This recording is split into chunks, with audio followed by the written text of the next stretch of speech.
What are some of those lies? Let's start with the first one. The first lie, the vaccine prevents spread. Who says that it doesn't prevent spread? Is this an internet conspiracy? Well, it's on the internet, but it's the CDC director, Rochelle Walensky, who said a year ago, what the vaccines can't do anymore is prevent transmission. Pfizer admitted they were not asked by regulators to assess whether their shots reduce transmission, nor did their trials measure whether the shots reduce transmission. What's the second lie that this mandate is predicated on?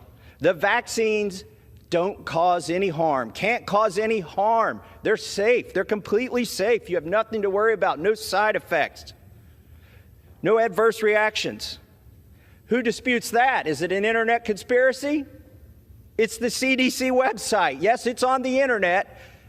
The CDC website acknowledges that the vaccines can cause myocarditis, pericarditis, blood clots, and even death.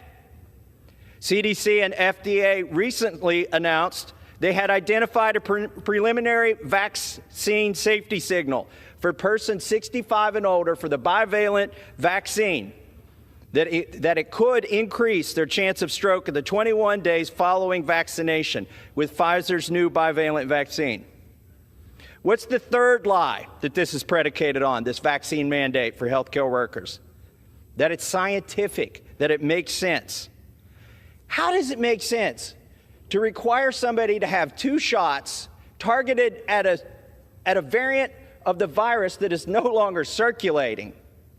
To have 2 shots that wear off after 8 months, 2 shots that were taken 2 years ago. The CDC acknowledges that those vaccines that are mandated, taken 2 years ago, have worn off by now. Why would you mandate them? What's the fourth lie that this vaccine mandate is predicated on? It ignores natural immunity. When the vaccines first came out, the CDC that said that the Pfizer trial showed that the vaccine was 92% efficacious for those who had already had COVID. Guess what? It showed no such thing. I called the CDC. They admitted to me it was wrong. They said they would fix the website. Here we are over 2 years later. They haven't fixed that lie on their website.